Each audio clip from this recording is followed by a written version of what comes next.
What does it take to become the most searched name on Earth? Not just once, not just during a music drop, but over and over again. Taylor Swift didn't just go viral. She redefined what it means to be viral. She turned heartbreak into headline, tour dates into global economics, and her fans into the most powerful digital street team the world has ever seen. Later in this episode, we'll show how Taylor Swift's Eras Tour wasn't just the biggest concert tour in history. It lifted national economies. No, seriously. But first, how did we even get here? Welcome back to What Made It Viral, the show that unpacks how culture, tech, and timing turn moments into movements. Today, we're diving into Taylor Swift, the singer-songwriter who hacked attention with heartbreak, turned fan culture into a business model, and made reinvention a marketing superpower. We'll break it down in 5 parts. The origin, her rise from country prodigy to crossover icon. The climb, how early digital fandom scaled her voice.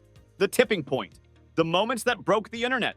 The global spread, how Swift mania went international. The legacy, what she's changed about music, marketing, and parasocial fame. Let's begin with a guitar, a dream, and a girl from Pennsylvania. In 2006, a 16-year-old with spiral curls and cowboy boots released a self-titled debut album. It was country, but not your dad's kind of country. Taylor Swift's songwriting was vulnerable, diary-like, specific, and relatable.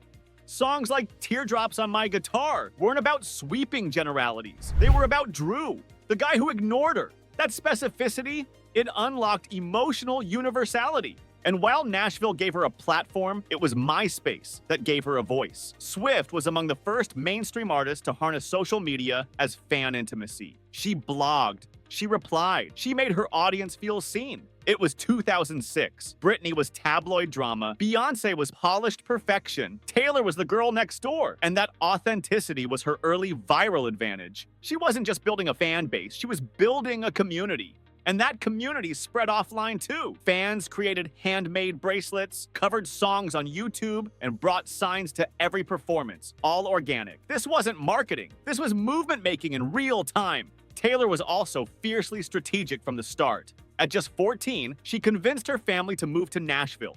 She interned at a music publishing house. She didn't wait to be discovered. She engineered discovery. And this blend, raw emotion and shrewd business sense, became her signature. From 2009 to 2014, Taylor's brand evolved, but her fan culture exploded. Enter the Swifties. Before BTS had ARMY or Beyoncé had the Bayhive, Taylor had Swifties, a decentralized, deeply invested fandom that treated each lyric as a clue and each outfit as an Easter egg. In the Speak Now and Red eras, Swift weaponized digital platforms, not with paid ads, but with interpretive fan rituals. Example, in 2012, she hid album clues in magazine liner notes. Fans decoded them. Reddit threads lit up. Fan theories trended on Tumblr. This wasn't passive listening, it was interactive narrative building. Every era had a color palette, an aesthetic, a personality. Swift turned album cycles into brand activations. All Too Well wasn't just a song, it became emotional shorthand. Fans cried to it, made memes, stitched it into TikToks. It was collective catharsis, and the Red era marked something new.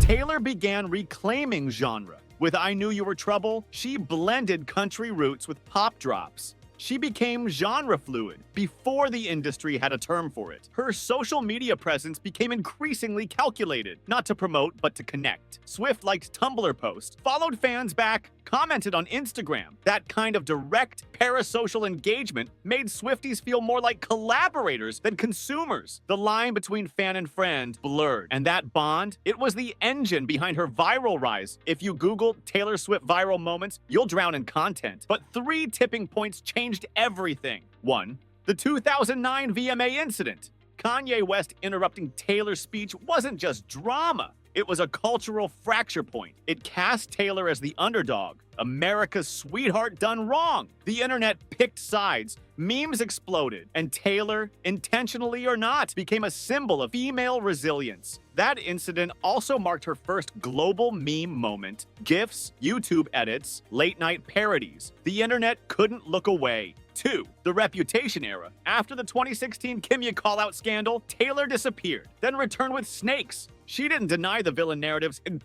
she owned it. That rebrand was radical. It subverted cancel culture before the term even existed. It showed the power of meta branding, using the narrative against itself. She scrubbed her socials, deleted every post, then dropped cryptic Snake videos. The internet lost it. When the album Reputation dropped, it wasn't just a release, it was a reclamation. 3. The Eras Tour and Ticketmaster meltdown. In 2023, pre-sale demand for Taylor's Eras Tour crashed Ticketmaster. The federal government got involved. Scalpers resold $49 tickets for $10,000. This wasn't a concert, it was an economic event. The Eras Tour grossed over $1 billion, becoming the highest grossing tour in history. Cities renamed parks after her.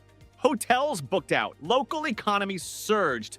She became a financial indicator. But this wasn't even the real tipping point. The real tipping point was Swift turning every setback into strategy, every feud into fuel, every reinvention into ritual. Taylor Swift isn't just big in the US, she's everywhere. Her lyrics have been translated into dozens of languages. Her fans in Brazil, India, and Indonesia rival those in Nashville. Why? Because Taylor's story-first strategy transcends language. It's not just about sound, it's about emotion, about character arcs. Each era gives fans a sense of identity. Swifties in Tokyo wear lover pastels, Swifties in Mexico belt Cruel Summer in Spanish. And let's not forget the algorithmic reach. TikTok helped revive decade-old tracks like Enchanted. Spotify data crowned her the most streamed artist globally. YouTube Shorts fueled virality with Eras Tour fan reactions. She also embraced platform-native behaviors. Instead of resisting the TikTokification of music, she leaned in.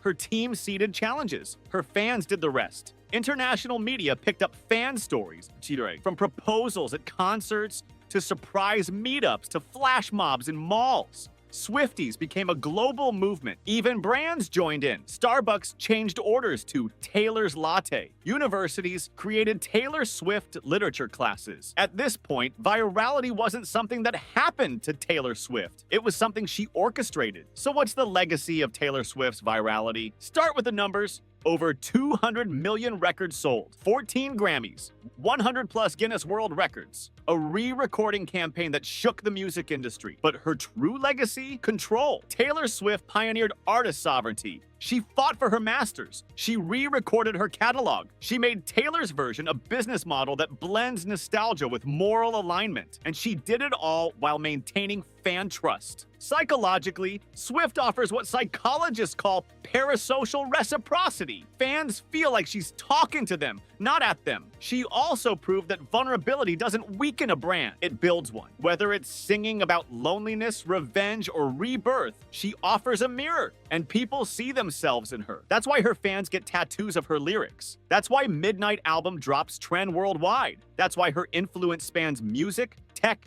fashion, and finance. She didn't just go viral. She architected virality. So here's our question for you. What's your favorite Taylor Swift era? And why? Drop it in the comments. And if you want more deep dives into how cultural phenomena take over the internet, hit subscribe. Because next time, we're unpacking a different kind of empire. What made Skims viral? How a shapewear startup built a $4 billion brand. You don't want to miss it.